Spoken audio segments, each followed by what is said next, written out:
MPC BiPC విద్యార్థులకి ఒక వరం సీఏ సీఎంఏ కోర్సులు. సీఏ సీఎంఏ చదివే విద్యార్థుల్లో 40% మంది ఎంపీసీ మరియు బైపీసీ విద్యార్థులే. Master Minds. అధికారంలోకి వచ్చిన 3.0 ఎన్డీఏ కూటమి ప్రభుత్వం ఈరోజు బడ్జెట్ ప్రవేశపెట్టింది.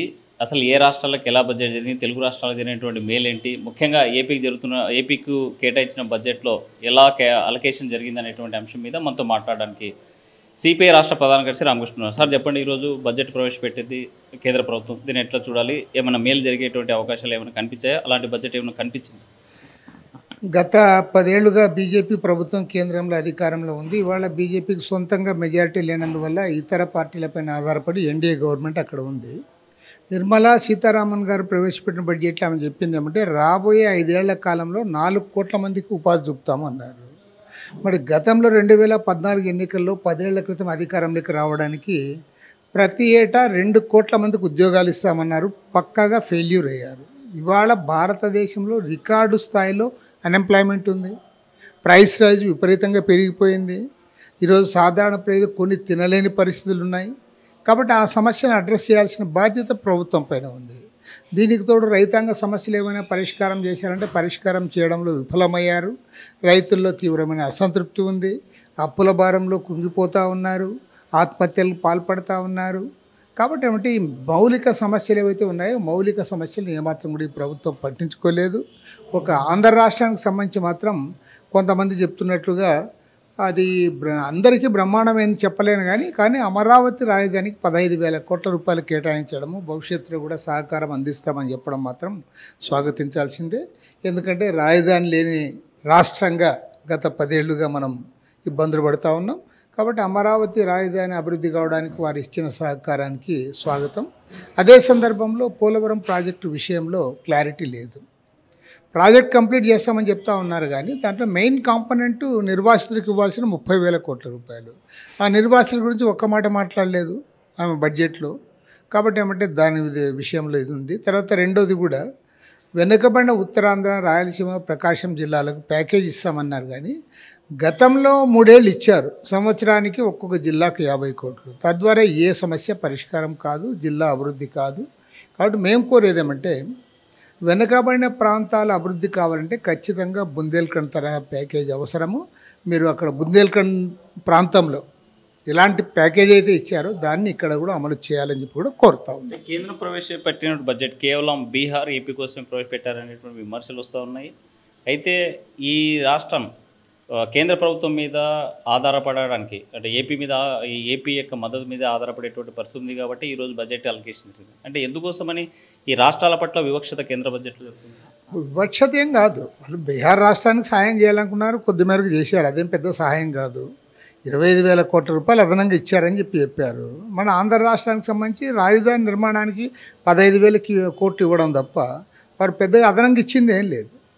వెనుకబడే ప్రాంతాలకు ఇచ్చే ప్యాకేజీ కూడా దాని అమౌంట్ స్పెసిఫై చేయాలి. చేసిన తర్వాత మనకు అర్థమవుతుంది. కాబట్టి ఏమంటే కొంతమంది విమర్శించాలనుకున్న వాళ్ళు బీహార్కి, ఆంధ్రకి అంతా కూడా ఏదో ఇచ్చేశారనే పద్ధతిలో ప్రచారం చేస్తూ ఉన్నారు తప్ప నిజంగా బీహార్కి, ఆంధ్రప్రదేశ్ అభివృద్ధి కావాలంటే ఈ 2 రాష్ట్రాలకి ప్రత్యేక హోదా ఇవ్వాలి. ప్రత్యేక హోదా ఇస్తే తప్ప ఈ రాష్ట్రాలు అభివృద్ధి అయ్యే పరిస్థితి లేదు. Master minds, the pride of India. Inter, MPC, BiPC, MEC, CEC చదివిన విద్యార్థులకు సీఏ మరియు సీఎంఏ ఫౌండేషన్ కొరకు నూతన బ్యాచెస్ ప్రారంభం. కాబట్టి ఏమంటే ఆ దిశగా ప్రభుత్వాలు అడగాలని చెప్పి కోరుతాం. ఒకవైపు బీహార్ ప్రత్యేక హోదా కావాలని నితీష్ కుమార్ గంటపదంగా గట్టిగా కేంద్రంతో ఫైట్ చేసేటువంటి పరిస్థితి ఉంది. అలాంటి పరిస్థితి ఇక్కడ ఉన్నటువంటి సీఎం చంద్రబాబు నాయుడు ఎందుకు మాట్లాడలేకపోతున్నారు? చంద్రబాబు గారు కూడా మాట్లాడాలి. ఎందుకంటే చంద్రబాబు గారు, నితీష్ కుమార్ గారు వీరు ముందుకు వస్తే ఆటోమేటిక్గా అనేక పార్టీలు దానికి మద్దతుగా నిలబడడానికి అవకాశం ఉంది. కాంగ్రెస్ పార్టీ, కమ్యూనిస్ట్ పార్టీలు, ఇతర పార్టీలన్నీ కూడా ఇవాళ మద్దతుగా ఇవ్వడానికి వస్తాయి. మరోవైపు వైఎస్ఆర్ కాంగ్రెస్ పార్టీ జగన్మోహన్ రెడ్డి గారు కూడా ప్రత్యేక హోదా కావాలని కోరారు. వారికి రాజ్యసభలో 11 మంది సభ్యులు ఉన్నారు. కాబట్టి ఏమంటే వాళ్ళ కేంద్రంలో అధికారంలో నరేంద్ర మోడీ ప్రభుత్వం వారికి సొంతంగా అటు లోక్సభలో కానీ ఇటు రాజ్యసభలో కానీ మెజారిటీ లేనందువల్ల ఇతరులపైన ఆధారపడి ఉన్న నేపథ్యంలో ప్రధానంగా మన రాష్ట్రంలో 2 ప్రాంతీయ పార్టీల మద్దతు కూడా వారికి అవసరం ఉంది. కాబట్టి ఇవాళ ప్రత్యేక హోదా డిమాండ్ను ముందుకు తేవడం అనేది చాలా అవసరము.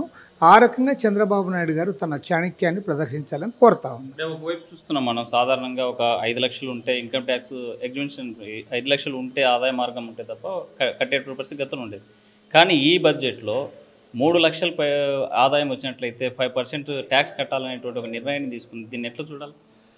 ఇది సహజంగా వారు ట్యాక్స్ సింగర్ వద్ద పెంచాలనే ఉద్దేశం తప్ప మరొకటి కానే కాదు. ఎందుకంటే కేంద్రంలో అధికారంలో ఈ 10 ఏళ్ల బీజేపీ ప్రభుత్వము ఒకవైపు ఏమో అప్పులు చేస్తూ ఉన్నారు, మరోవైపు ఏమో ట్యాక్సులు పెంచుతూ ఉన్నారు. మీరు ఒకటే చెప్తాను నేను, ఇప్పుడు అంతర్జాతీయ మార్కెట్లో క్రూడ్ ఆయిల్ ధరలు తగ్గిన నేపథ్యంలో భారతదేశంలో పెట్రోలు డీజిల్ ధరలు తగ్గకపోగా విపరీతంగా పెంచుతూ పోతూ ఉన్నారు. అది క్లియర్గా అది ఒక ఇండికేషను. అంటే కేంద్ర ప్రభుత్వానికి మీరు ఆదాయం సమకూర్చుకోవడానికి ప్రజలపైన భారాలు మోపుతూ ఉన్నారు.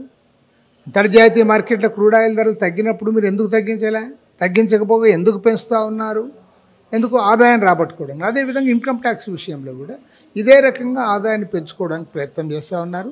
మరోవైపు లక్షల కోట్ల రూపాయల అప్పులు చేస్తూ ఉన్నారు. భారతదేశానికి 1947 నుండి 2014 వరకున్న ప్రధానమంత్రులు అందరూ కలిసి 55 లక్షల కోట్ల రూపాయలు అప్పులు చేస్తే ఈ 10 ఏళ్ల కాలంలో మీరు దాన్ని 155 లక్షల కోట్లకు పెంచారు. అంటే దానికి 2 అప్పు చేశారు.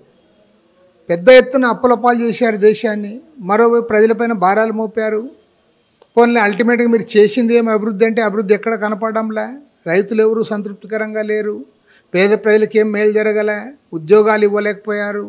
మన ముంబైలో ఎయిర్పోర్ట్లో వాళ్ళు హెడ్ లోడ్ వర్కర్స్కి దానికి ఇంటర్వ్యూస్ పిలిస్తే దానికి పెద్ద ఎత్తున వచ్చేసారు.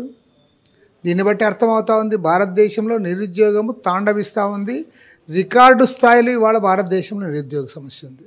కాబట్టి ఏమంటే ప్రజలు సాధారణ ప్రజలందరినీ ఇబ్బందులు పెట్టి కార్పొరేట్ గూడిగం చేయడంలో భాగంగా ఈ ప్రభుత్వాలు వ్యవహరిస్తూ ఉన్నాయి. అందులోనే ఈ ట్యాక్స్ కూడా అంతే. ఓవరాల్గా ఈ బడ్జెట్ ఎట్లా చూడాలి? ఓవరాల్గా చూసినప్పుడు ఇందులో పెద్ద కొత్తదనం ఏం నాకేం కనపడలే. రాష్ట్రానికి సంబంధించి ఏమంటే ఒక రాజధానికి 15,000 కోట్లు ఇచ్చారనేది ఒక సానుకూల అంశం తప్పితే మిగతాది ఈవెన్ పోలవరం విషయంలో కూడా అందులో క్లారిటీ లేదు. అందులో పెద్ద మేలు జరుగుతుందని నేనైతే అనుకోవడం లేదు. రైట్.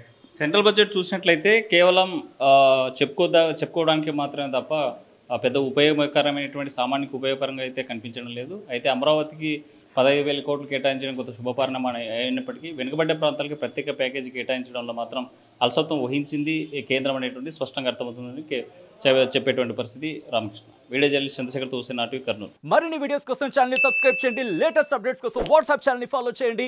అండ్ లింక్ డిస్క్రిప్షన్ లో ఉంది.